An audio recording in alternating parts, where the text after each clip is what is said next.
na palavra do Senhor. Então abra sua Bíblia para o livro do profeta Jonas.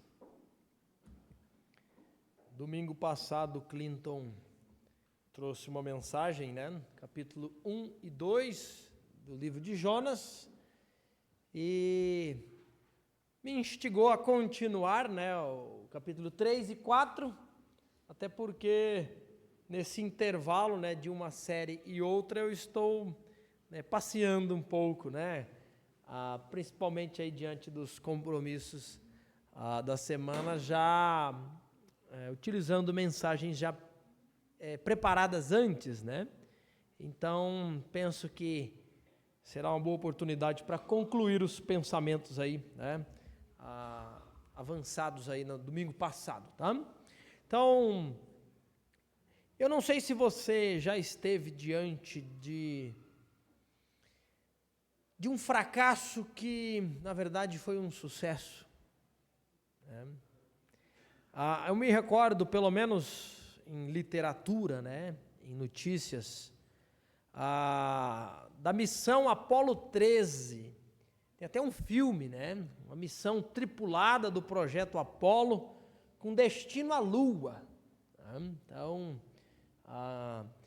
e o que aconteceu? Foi lançado um foguete e o foguete ele começou a ter problemas. E aí a missão passou a não ser mais o pousar daquela nave com os tripulantes até a Lua, mas o retorno daquela nave com os tripulantes salvos à Terra. Passou a ser essa a missão. E foi isso que aconteceu. A nave retornou e se salvaram, E todos estiveram ali diante do fracasso do sucesso. Então, o aspecto da missão lunar foi um fracasso, mas foi um sucesso o retorno em vida à Terra. O livro de Jonas é um livro dessa forma. É o fracasso do sucesso.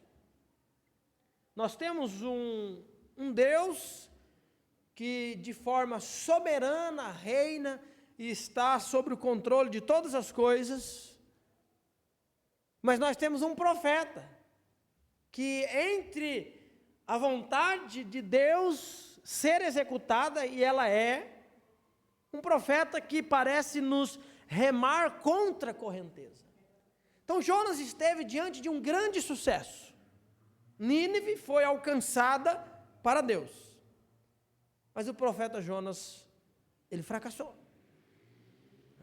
O livro termina dessa forma. Jonas era um profeta conhecido em Israel. Não é a primeira missão, não é a primeira mensagem de Jonas. 2 Reis 14, 25, vai dizer que Deus já havia usado Jonas em outras ocasiões. E o livro de Jonas, pequeno, 4 capítulos, um livro, em que nós vemos a menção de um grande peixe. Por 4 vezes o livro vai mencionar isso, mas não é essa a principal mensagem do livro de Jonas, não é falar de um grande peixe. O livro de Jonas não tem a intenção de apresentar um profeta desobediente, que em apenas 4 capítulos é feito menção a Jonas, por 18 vezes.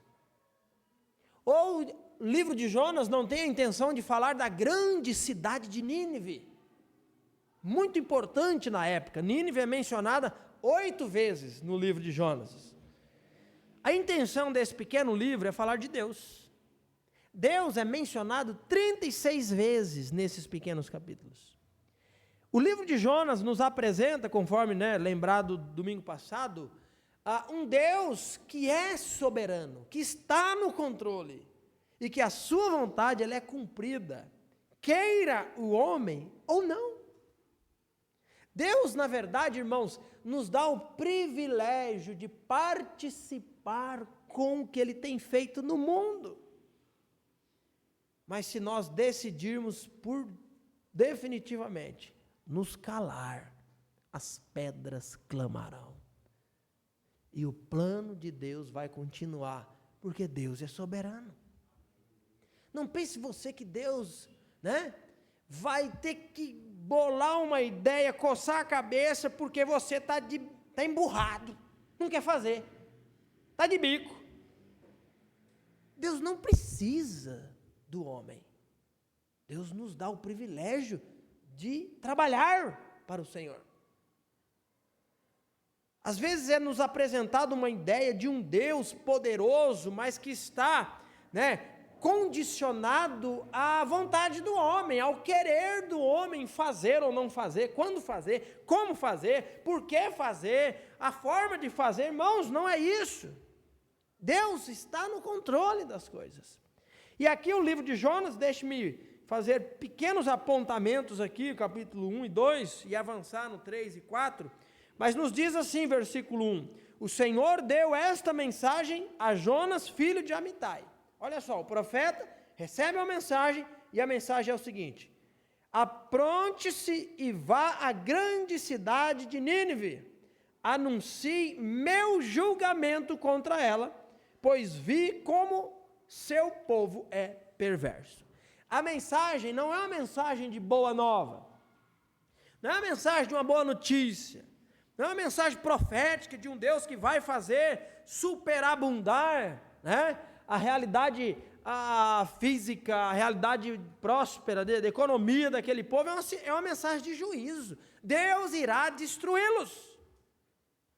E o que é que nós temos? Um profeta que recebe do Senhor essa mensagem, e os versículos 3, 4, vai nos mostrar Jonas indo na direção contrária. No mapa, literalmente, é o oposto, o sentido oposto. Porque Jonas se aprontou, versículo 3, mas foi na direção contrária, a fim de fugir do Senhor. Deixe-me apenas dizer o seguinte: o profeta Jonas, ele se afasta da vontade do Senhor. Jonas foi um fracasso, e nós devemos cuidar para não sermos fracassados, mesmo em meio a um grande sucesso. E como que nós evitamos o fracasso? Evitando os 2 erros de Jonas. Primeiro erro de Jonas, ele se afasta da vontade de Deus. E às vezes também nós ensinamos as crianças, e algumas literaturas falam que Jonas estava escondendo de Deus, e Jonas, e a gente brinca, pode esconder debaixo da mesa, Deus não vai ver? Deus vai ver, porque Deus vê todas as coisas. Irmãos, Jonas não estava fugindo do olhar do Senhor, ele é profeta em Israel. Quando Jonas é profeta em exercício em Israel, na palavra do Senhor, sabe o que já existia? Jonas conhecia o Salmo 139. Para onde fugirei da tua presença? Para onde me ausentarei do teu espírito? Se eu subo aos céus, tu aí estás. Se desço ao mais profundo abismo, lá está o Senhor. Se eu decido ir para a direita até os confins, nas extremidades, lá está o Senhor. Jonas não está fugindo, irmãos, para algum lugar onde Deus não pudesse vê-lo. Não é essa a ideia. A ideia é que Jonas está em desobediência à ordem que Deus deu. Deus disse: pregue lá na cidade de Nínive. E Jonas foge para não pregar na cidade de Nínive. É isso que nós vemos. E aí, na direção contrária, o dono do vento, o dono do mar, agitou o mar, o vento forte, conforme foi lembrado a nós no domingo passado, e o Senhor, que está no controle da situação, continuou com o seu plano, e o plano era daquele camarada anunciar a mensagem. Às vezes é verdade que quando nós não queremos fazer, Deus levanta outra pessoa e a obra é feita. Nós perdemos o privilégio. No caso de Jonas, o plano de Deus e a vontade decretiva de Deus era que ele iria anunciar. E por causa disso, ele é engolido por um grande peixe, e por 3 dias e 3 noites ele passa dentro do ventre do peixe. E para aqueles que acham que essa história é mentira, se essa história é mentira, a morte e a ressurreição de Jesus é mentira também. Porque o próprio Jesus diz: assim como Jonas esteve, assim como Noé, aqueles que acham que o dilúvio é mentira, Jesus Cristo se né, fazia apontamentos a eventos do passado, dizendo da mesma forma que assim será. Então Jonas, ele é engolido pelo peixe, ele ora de maneira, né, rendida, entregue ao Senhor que é soberano, capítulo 2 inteiro. E o final do capítulo 2, olha só o versículo 10. Então o Senhor ordenou ao peixe que vomitasse Jonas na praia. Não é na praia de Nínive, Nínive não é banhada pelo mar. Jonas é vomitado pelo peixe, Jonas tem que caminhar um bocado para chegar lá em Nínive. Porque o capítulo 3 inicia dizendo o seguinte: depois disso o quê? De passar 3 dias e 3 noites, nadando, né, no estômago do peixe, sendo vomitado, depois disso, o Senhor falou pela segunda vez com Jonas: apronte-se, vá à grande cidade de Nínive e transmita a mensagem que lhe dei. É a mesma mensagem, é o mesmo plano. E o que acontece agora? Será que ele vai? Manda quem pode, obedece quem tem juízo, né? Depois de ser sapecado por suco gástrico do peixe, meu amigo, ficar dentro do estômago do peixe. Olha o versículo 3. Desta vez, Jonas obedeceu a ordem do Senhor e foi a Nínive, uma cidade tão grande que era necessário 3 dias para percorrê-la inteira. No dia em que Jonas entrou, olha só, no dia em que Jonas entrou na cidade, proclamou aquelas pessoas, proclamou as multidões. Olha a mensagem que Deus deu para Jonas, gente, dá uma olhadinha. Daqui a 40 dias, Nínive será destruída. Essa é a mensagem, só isso. Deus vai destruir essa cidade em 40 dias.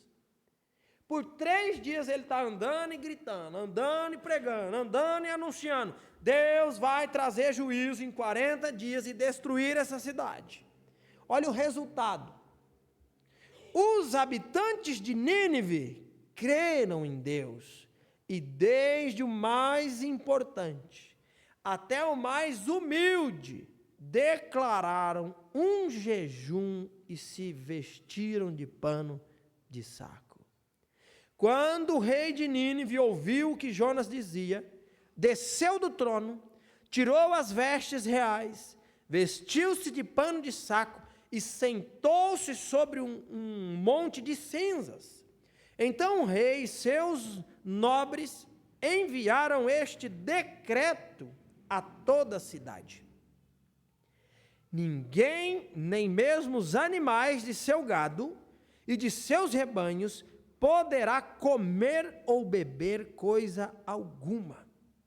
Tanto as pessoas como os animais devem se vestir de pano de saco, e todos devem orar fervorosamente ao Senhor. Devem deixar seus maus caminhos e toda a sua violência. Quem sabe Deus voltará atrás, conterá sua ira ardente e não nos destruirá. Irmãos, essa é a mensagem de Jonas. Deus vai destruir. Deixe-me apenas fazer um apontamento aqui. Às vezes nós temos vivido um período onde o assunto pregação, ele está cercado de popstar, né? Está cercado de estrelas, está cercado de oradores e pessoas que falam extremamente bem, e nada de errado em, né, o ministério da palavra estar cercado com pessoas que falam bem, não é esse o ponto. Mas o ponto é o seguinte, o resultado da pregação não está em quanto elaborada ela é do ponto de vista da apresentação, do ponto de vista, né, das sentenças transitivas e da ordem, né, da organização dos pensamentos, e ter slide, não ter slide, um bocado de coisa. Irmãos, o resultado da mensagem depende do agir do Senhor. Não estou aqui levantando uma bandeira de qualquer coisa Deus usa. Não, não é isso não. Precisa existir fidelidade em ler e explicar e aplicar a palavra do Senhor. Isso é um trabalho do pregador. Agora, o que nós vemos aqui, eu não sei você, mas eu consigo imaginar, visualizar um profeta que ele está chutando as pedras, né? Está andando ali emburrado, embirrado e dizendo: Deus vai destruir Nínive, Deus vai destruir Nínive. Esse homem não está feliz em cumprir a ordem do Senhor.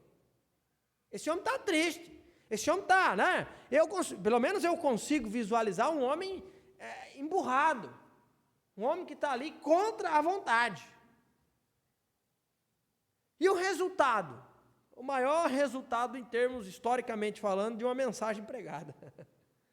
Toda a cidade se converte. Daqui a pouco nós vamos ver no capítulo 4, que só de crianças, tá? Crianças e pessoas com deficiências mentais, provavelmente, vou usar as expressões corretas do texto, somente de pessoas que não sabiam discernir entre a mão direita e a mão esquerda, entre o que é certo e errado.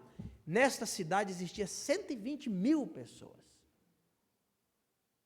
E o texto nos apresenta que houve uma conversão em massa, um retorno em massa, em humilhação diante do Deus do universo, para que Deus, porventura, mudasse o seu juízo. E sabe o que aconteceu? O versículo 10 do capítulo 3, foi isso que fez. O povo clama, o povo se arrepende, o povo se humilha, o povo pregou um jejum, se cobre de pano de sacos, como símbolo externo de tristeza, de contrição, de arrependimento. E o versículo 10, quando Deus viu o que fizeram e como deixaram seus maus caminhos, voltou atrás e não destruiu como havia ameaçado. O que esse versículo diz para nós, irmãos? Deus é um Deus clemente, pronto a perdoar o pecador arrependido. Não existe pecado que não possa ser perdoado. Não existe. Não existe. Arrependimento e perdão é uma condição sempre do agir de Deus favoravelmente. Por que Deus não perdoa? Porque não há arrependimento. Onde não há arrependimento, onde a incredulidade permanece, a pessoa será lançada no inferno por causa da sua incredulidade. E juntamente com isso, a dureza de um coração de não se arrepender. Quantas e quantas vezes nós ficamos, né, à baila, ficamos dias após dias no pecado com sentimento de que Deus não me perdoa mais, Deus, olha o texto, só lê o texto. O que João capítulo 1, versículo 9 vai nos dizer? Vamos lá, complete essa palavra, não é EBD, mas agora pode participar, né? Se confessarmos os nossos pecados, Ele é fiel e justo para nos perdoar os pecados e nos purificar de toda injustiça. O que nós vemos é isso. Um Deus pronto a perdoar o pecador quando ele se arrepende. Irmãos, eu gostaria de, né, do mesmo jeito quando mentalmente, na minha cabeça, no desenho, né, que pinto a partir da narrativa de um profeta emburrado, sisudo, né, que não está ali, acho que esse que é o que chuta o cachorro, né, quando a gente fala, né, quando não está, a gente chuta o cachorro. Eu queria ver e eu visualizo a conversão, o arrependimento, a rendição dessa cidade inteira ao Senhor. Que cena linda! Como que deve ter sido lindo o próprio rei descendo do seu trono, se vestindo de pano de saco e colocando um decreto que até os animais deveriam participar desse jejum. Então nós temos aqui uma cena de louvor, uma cena linda, uma cena maravilhosa. Mas sabe quem que se entristece com essa cena? O profeta. Chega a ser bizarro. O homem do anúncio, né? O homem que deveria crer e profeticamente dizer: Deus perdoa os pecados quando há arrependimento. Não, esse homem não quer ver arrependimento. Esse homem não quer ver perdão de Deus. Esse homem quer ver fogo do céu. Olha só, se você estiver achando que eu estou sendo muito duro, é só ler o capítulo 4. Nós vamos ler agora, tá? Mas deixe-me, didaticamente, né? Eu não defendi a organização muito, mas agora vou, né, fazer mão dela, né? Eu não ataquei não, tá? Eu disse que o resultado depende da ação do Espírito Santo, mas nós precisamos nos organizar, né? Então, voltando aqui, né, aos pensamentos aqui. De que forma nós podemos evitar o fracasso? Evitando os 2 erros que Jonas cometeu. O primeiro erro, Jonas se afastou da vontade de Deus. Quando ele decidiu desobedecer a Deus, quando ele colocou em prática a desobediência, pegando o navio na direção contrária. E o segundo erro que nós devemos evitar para, né, não sermos um fracasso, é evitar o que Jonas fez. Segundo erro, Jonas coloca os seus sentimentos acima da vontade de Deus. Quer ver isso? Capítulo 4, olha só. Cidade se converte. Só emprestando um pouquinho agora de Bíblia, Novo Testamento, Lucas, a Bíblia diz que há festa no céu quando um pecador se arrepende. Estava tendo festa no céu, e o profeta na terra está emburrado. Ó, isso tudo o quê? A mensagem pregada, a conversão, o jejum, os panos de saco e o arrependimento, né? A mudança do plano de juízo de Deus, tudo isso deixou Jonas aborrecido e muito irado. Então orou ao Senhor, olha só, ele vai orar a Deus. No capítulo 2 ele faz uma oração linda. Olha o capítulo 4, a oração dele. Antes de eu sair de casa, não foi isso que eu disse que tu farias, ó Senhor? Por esse motivo fugi para Tarsis. Sabia que és Deus misericordioso e compassivo, lento para se irar e cheio de amor. Estás pronto a voltar atrás e não fazer calamidade, e não trazer calamidade. Agora, olha a oração de Jonas. Tira a minha vida, Senhor. Para mim é melhor morrer do que viver desse modo. Irmãos, como disse, né? Chega a ser bizarro. Às vezes nós ensinamos, né, para as crianças, eu digo nós no sentido de todos que ensinam, né? Que Jonas tinha medo dos ninivitas, porque eles eram cruéis. É verdade que eles eram cruéis. Os muros da cidade faziam exposição de caveiras, né, de crânios de soldados inimigos destruídos e capturados. Mas o porquê Jonas fugiu para Jope, não é porque ele tem medo dos ninivitas. Ele revela aqui, ó. Por isso que me adiantei fugindo para Tarsis. Porque eu sabia que o Senhor pode se arrepender do juízo. Eu sabia que o Senhor é amoroso. Eu sabia que o Senhor é longânimo, compassivo e perdoador. E ele não quer ver o perdão de Deus. E aí ele está tão desgostoso que ele ora ao Senhor e diz: tira minha vida. É melhor morrer do que estar diante de tudo isso. Aí o Senhor, versículo 4, vai dizer assim para Jonas. O Senhor respondeu: você acha certo ficar tão irado assim? Então Jonas foi até um lugar a leste de Nínive e construiu um abrigo para sentar-se à sombra enquanto esperava. Olha o que Jonas nutre no coração ainda. Enquanto esperava para ver o que aconteceria à cidade. Ele sai dali, ele faz um abrigo e ele está lá olhando para a cidade. Ele quer ver o fogo de Sodoma e Gomorra. Ele quer ver a destruição, ele quer ver o juízo de Deus. O Senhor Deus, versículo 6, fez crescer ali uma planta, que logo espalhou suas folhas grandes sobre a cabeça de Jonas, e o protegeu do sol. Isso aliviou o desconforto de Jonas, e ele ficou muito grato pela planta. Observe as expressões aqui, ele está tão desgostoso, né, que ele quer morrer, e agora ele está muito grato pela planta. Jonas vai de um ponto ao outro em extremo. Ele quer morrer, por causa de todo o contexto, por causa do sofrimento, né? Ele passa 3 dias e 3 noites, quase que sendo digerido pelo peixe. Não é à toa que o capítulo 4 vai mencionar que o sol e o calor e o vento incomoda tanto Jonas, que a sombra traz tanto alívio para Jonas. Ele está todo ferido, ele está todo assado, né? Provavelmente, ele está cheio de hematomas aqui, de 3 noites e 3 dias no vento do peixe.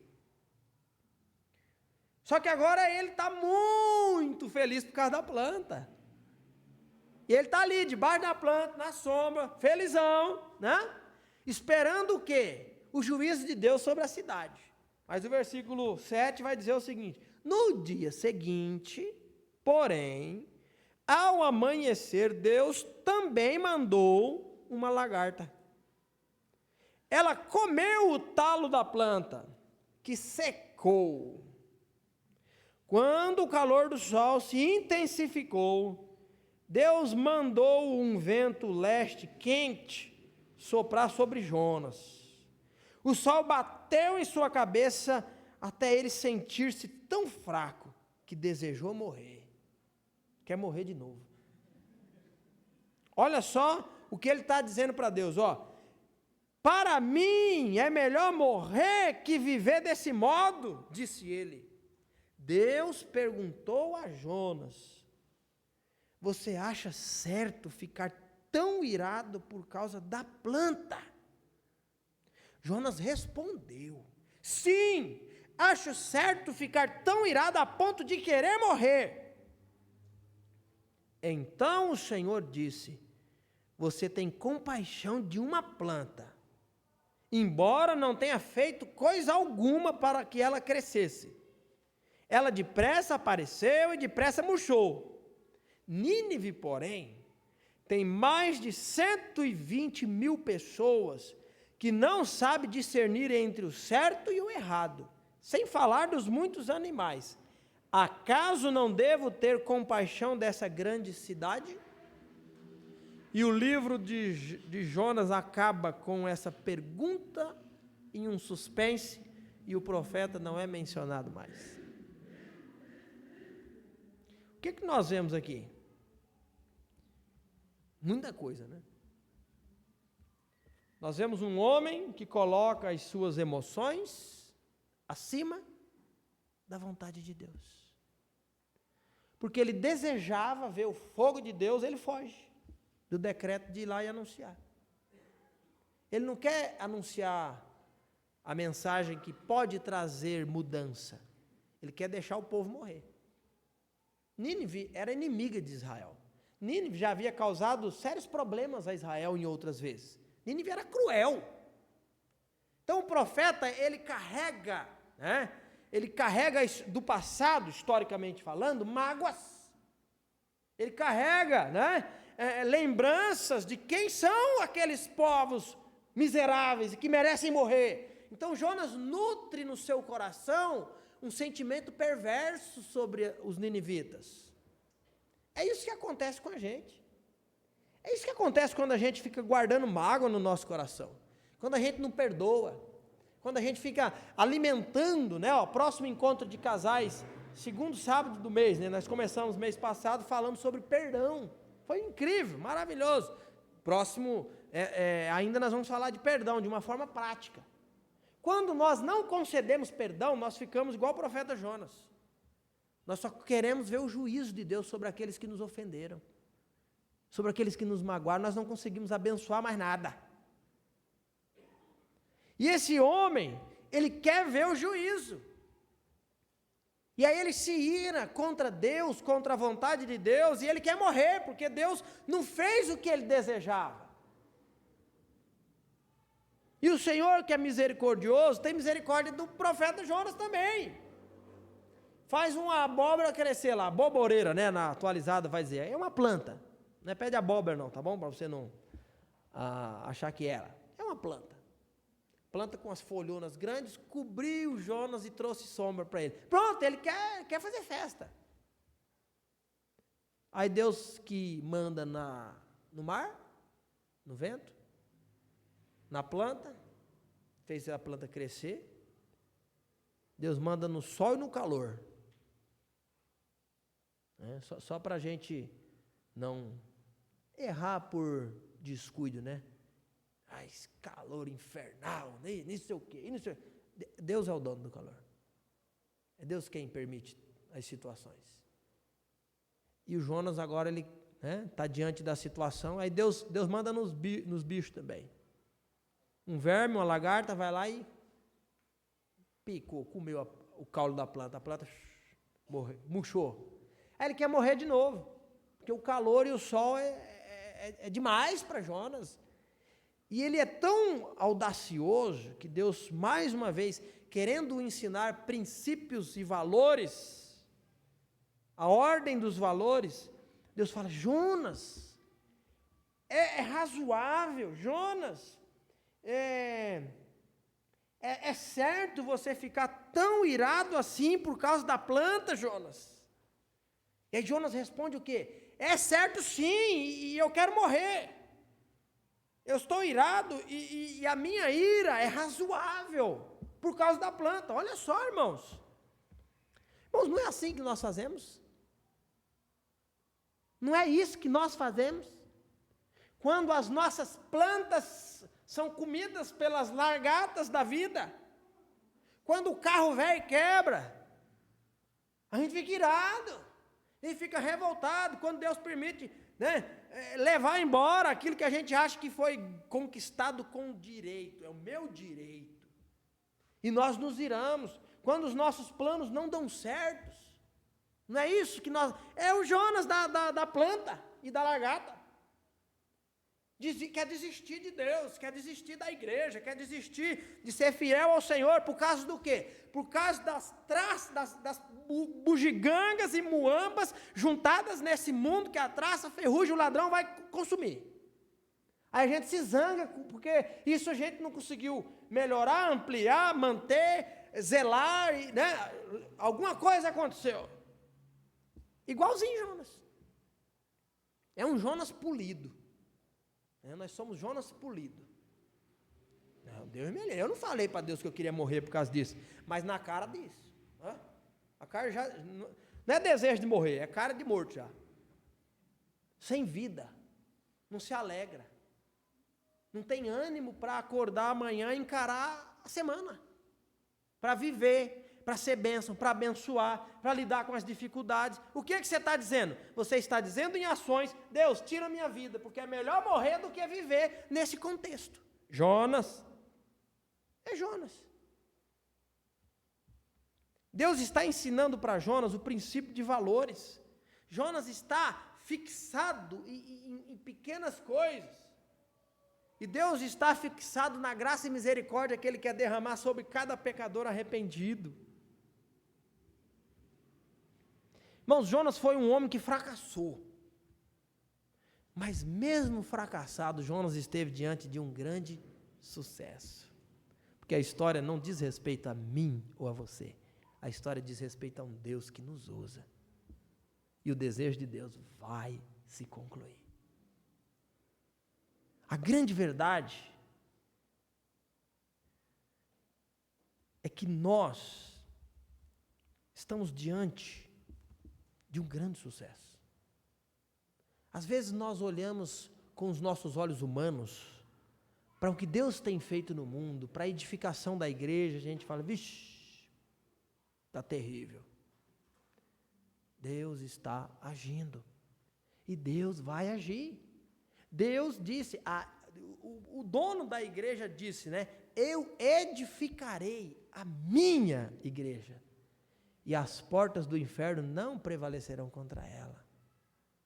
O projeto de Deus não vai ficar à baila. O projeto de Deus não vai parar no caminho, porque os Jonas da vida não querem mais. Não vai acontecer. Quando você não evangeliza,